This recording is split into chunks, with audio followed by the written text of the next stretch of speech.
प्रिय छात्राध्यापक एवं छात्राध्यापिकाएं, सुप्रभात।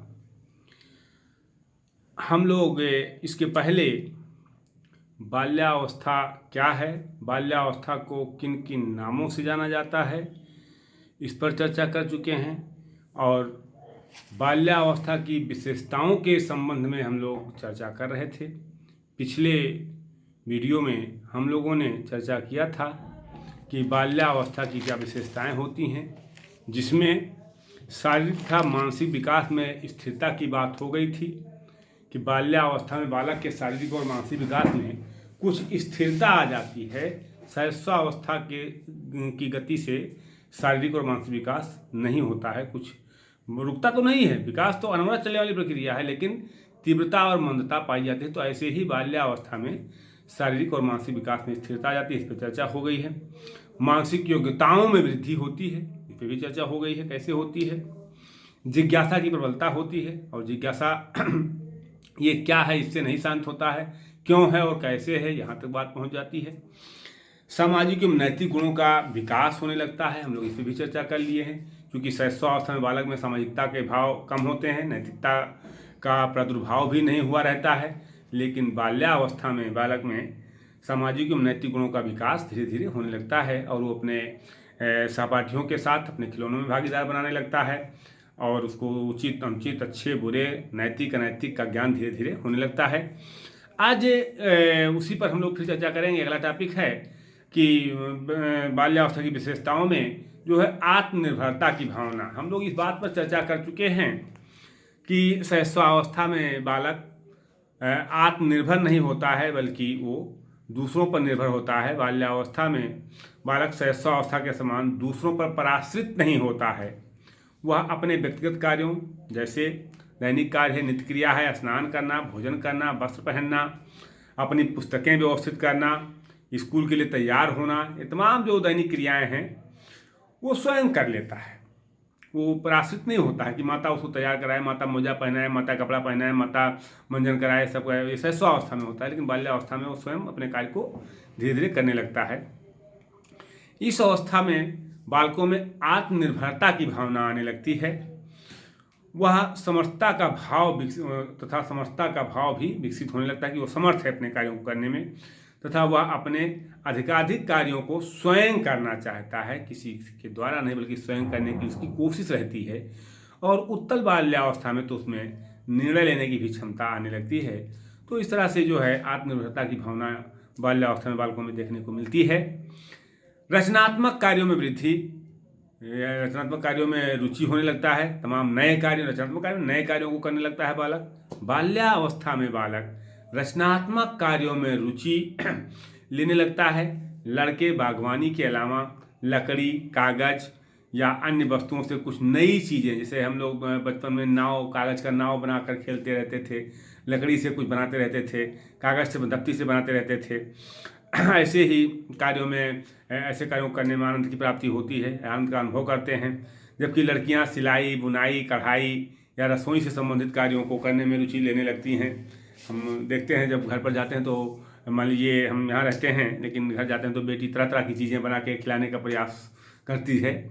तो ये लड़कियों की ये धारणा होती है।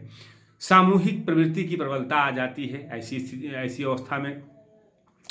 इस अवस्था में बालक तथा बालिकाओं में सामूहिक प्रवृत्ति प्रबल होती है, मैंने समूह में रहना चाहते हैं। वो किसी न किसी समूह का सदस्य होता है।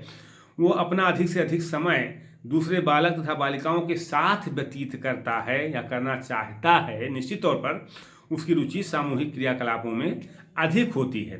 रास ने कहा है, रास का कथन है कि इस अवस्था में बालक अनिवार्य रूप से किसी न किसी समूह का सदस्य हो जाता है, जो अच्छे खेल खेलने और ऐसे कार्य करने के लिए नियमित रूप से एकत्रित होता है, जिनके बारे में बड़ी आयु के लोगों को कुछ भी नहीं बताया जाता है। यानी वो अपना सेटिंग करते हैं, अपनी तैयारी करते हैं बच्चे, और खुद खेलने के लिए जाते हैं, और एक तरह से वो अपने ग्रुप में रहना चाहते हैं। यानी इस अवस्था में वो चाहे बालक हो चाहे बालिका हो, किसी न किसी ग्रुप का सदस्य वो बन जाता है।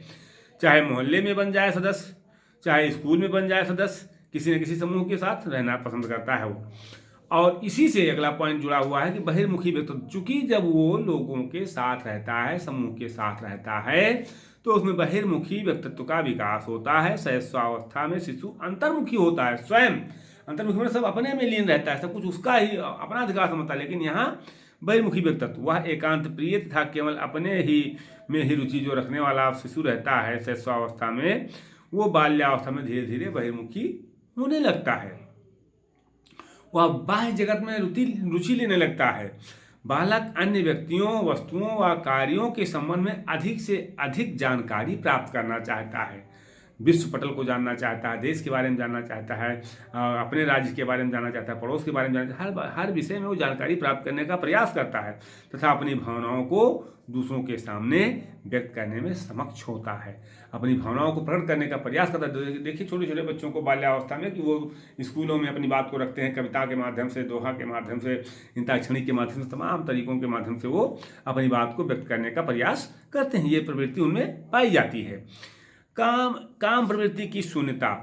मनोविश्लेषणवादियों के अनुसार यद्यप शैशवावस्था जो होती है कि शैशवावस्था में काम प्रवृत्ति होती है, वो कहते हैं कि बालक अगर अंगूठा चूसता है तो काम प्रवृत्ति से प्रेरित होकर के चूसता है, परंतु बाल्यावस्था में बालक स्वप्रेरित तथा पिता व मातृ विरोधी काम ग्रंथियां लगभग समाप्त हो जाती हैं। हमने शैशवावस्था में बात किया था कि बेटी का पिता के प्रति प्रेम और बेटे का माँ के प्रति प्रेम, ये मनोविश्लेषणवादियों के अनुसार काम प्रवृत्ति की भावना के आधार पर होता है।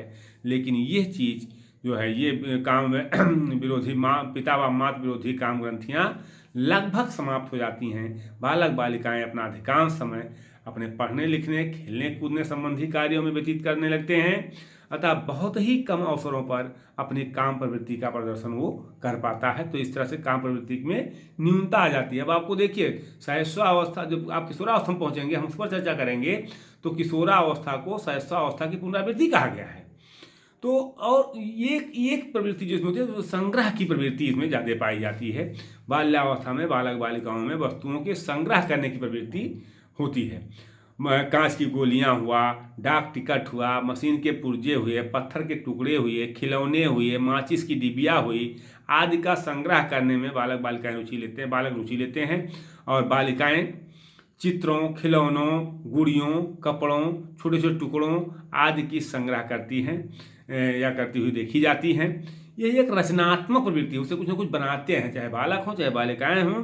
जिन वस्तुओं का वो संग्रह करते हैं उससे वो कुछ ना कुछ नई चीज़ों को बनाते हैं। यदि इसे निश्चित दिशा दिया जाए तो उसके आगे के जीवन के लिए उपयोगी साबित होगा। वही जो संग्रह की प्रवृत्ति बालकों में है, बालिकाओं में है। आप देखिए, आप अगर चंडीगढ़ गए होंगे तो वहाँ एक रॉक गार्डन है।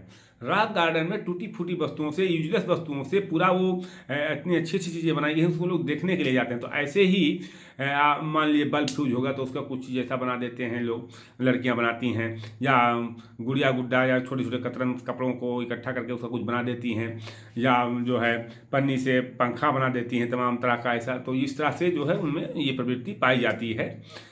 निश्चित तौर पर वह ये अगर दिशा पाएँ तो रचनात्मक प्रवृत्ति के आधार पर उनके जीवन के लिए सफल साबित होगा। और अगला पॉइंट है कि समलिंगीय प्रेम प्रवृत्ति। समलिंगीय प्रेम प्रवृत्ति का असर यह है कि शैशवावस्था में जो आत्म प्रेम होता है, आटोल की प्रवृत्ति होती है, लेकिन बाल्यावस्था में उसके स्थान पर समूह से प्रेम होने लगता है। यानी लड़कों का अलग ग्रुप लड़कों के साथ बन जाता है, लड़कियों का अलग ग्रुप लड़कियों के साथ बन जाता है।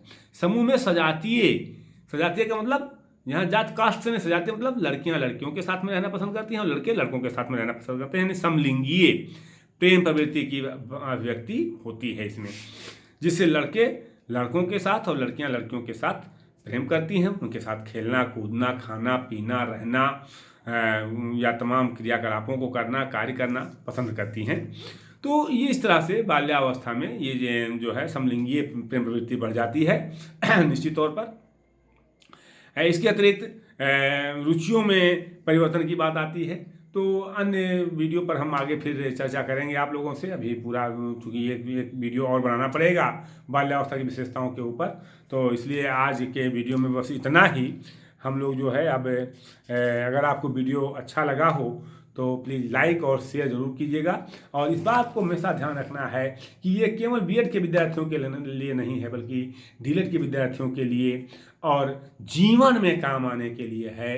क्योंकि सबके घर में बच्चे होते हैं, उनकी विशेषताएं, बाल्यावस्था में विशेषताएं क्या होती हैं, कैसे उनको शिक्षा दिया जाए, इस पर हम बाद में चर्चा करेंगे। वीडियो को लाइक और शेयर जरूर कीजिएगा, सब्सक्राइब जरूर कीजिएगा। बहुत बहुत धन्यवाद आप लोगों को।